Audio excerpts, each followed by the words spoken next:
Madame, monsieur, bonjour, heureux de vous retrouver sur Emi TV, la web télé qui vous parle de Villemomble. Après quelques jours de repos bien mérités de l'équipe de production, nous reprenons le format normal de notre émission. Au sommaire de ce 34e numéro de notre web télévision. Conseil municipal du 11 décembre 2025, jeudi, nouvelles de notre local de campagne et de notre liste, débat des municipales entre les candidats, le Téléthon à Villemomble, et demain, mardi 9 décembre, journée de la laïcité. Vous êtes prêts? Alors allons-y. Jeudi 11 décembre à 18h, nous aurons le dernier conseil municipal de l'année et certainement l'avant-dernier avant les élections municipales de mars 2026. L'ordre du jour s'affiche à l'écran.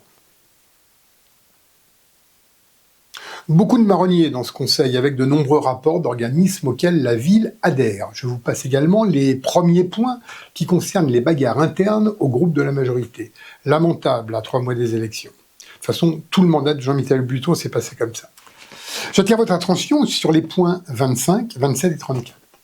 Le point 25, on demande au conseil municipal d'accepter que la ville garantisse à 100%, j'ai bien dit à 100%, un emprunt de plus de 2 millions d'euros fait par Villogia, qui est l'organisme qui gère les logements sociaux à Villemomble. Lorsque l'on sait les difficultés que rencontrent les habitants sans chauffage, sans eau chaude, sans ascenseur, cette garantie doit avoir pour moi une contrepartie. Que Villogia s'engage à assurer chauffage, eau chaude, ascenseur, propreté, sécurité aux habitants qui habitent dans les logements vendus par M. Buteau à Villogia.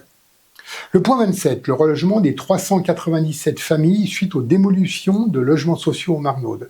Nous insisterons sur ce point.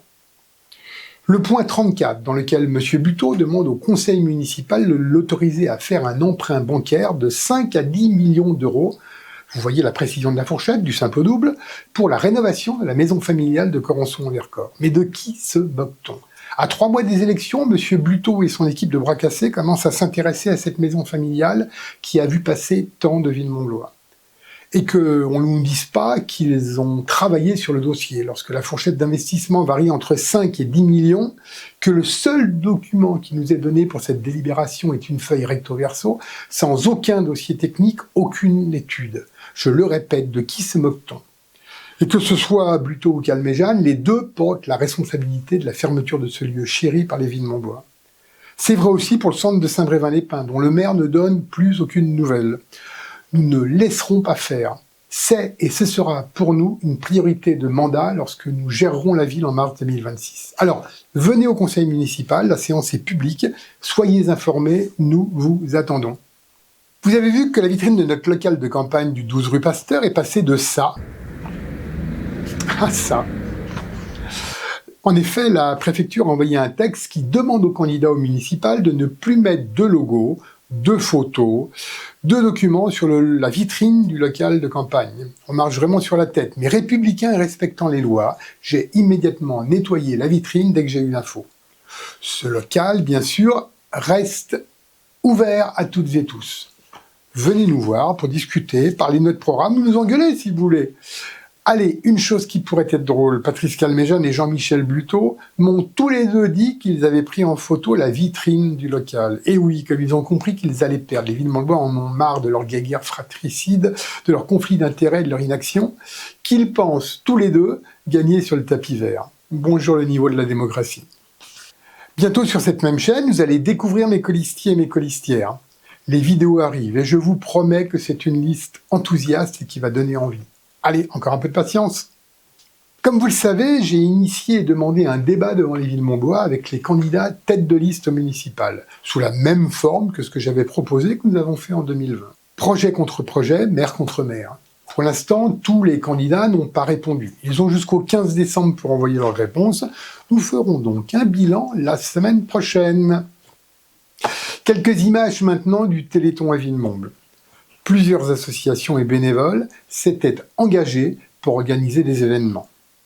À la piscine, par exemple, avec le club de natation, à Delouvrier avec le handball, pour le Téléthon, puis, bien sûr, au gymnase Pandro avec le loto. Mylène qui fait partie de l'équipe des vétérans. Des vétérans, d'accord. Voilà, et les bénéfices seront reversés au Téléthon. Eh ben écoutez, c'est super, je vais y goûter aux crêpes. Une chose vraiment sympa, c'est un groupe de bénévoles qui a remporté le gros lot du loto. C'est nul. Ah, allez. Donc, qu'est-ce que...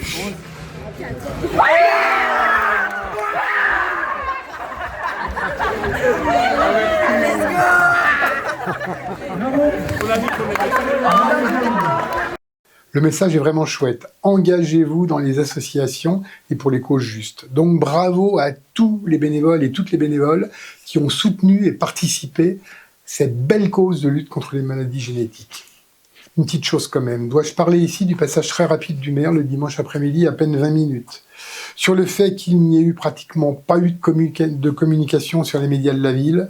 Franchement, la guéguerre entre Buteau, Calmejane, Bioucar, Lecœur et consorts est fatigante et plombe même des éléments comme le Téléthon où tout le monde devrait se rassembler. Alors, retenons juste sur cet événement une chose, la joie et l'entrain des bénévoles, la présence de nombreux Villemomblais au loto et le fait que vous pouvez continuer à donner en faisant un don au 36 37. Ah si, j'ai oublié, j'ai même gagné un carton avec mes amis présents. Certains ont dit peut-être à mon présage. Enfin, demain, 9 décembre, on fête les 120 ans de la loi de 1905, dite loi de séparation des églises et de l'État, ou loi laïcité. Les élèves Villemombois ont travaillé sur le sujet et présenteront le matin et l'après-midi leurs travaux au théâtre, puis une cérémonie aura lieu devant l'arbre de la laïcité, planté place Outrebeau. Une précision, je serai à Livry-Gargan pour célébrer la laïcité le matin. J'y vais maintenant depuis 10 ans. Avec l'association que je préside, nous avons planté plus de 15 arbres de la laïcité en Seine-Saint-Denis. Et l'après-midi, bien sûr, à Villemomble pour célébrer cette même laïcité. Et pas célébrer l'arbre de la laïcité comme l'indique le carton que j'ai reçu de la mairie. Voilà, c'est terminé pour aujourd'hui. Retrouvons-nous au conseil municipal jeudi 11 décembre à 18h.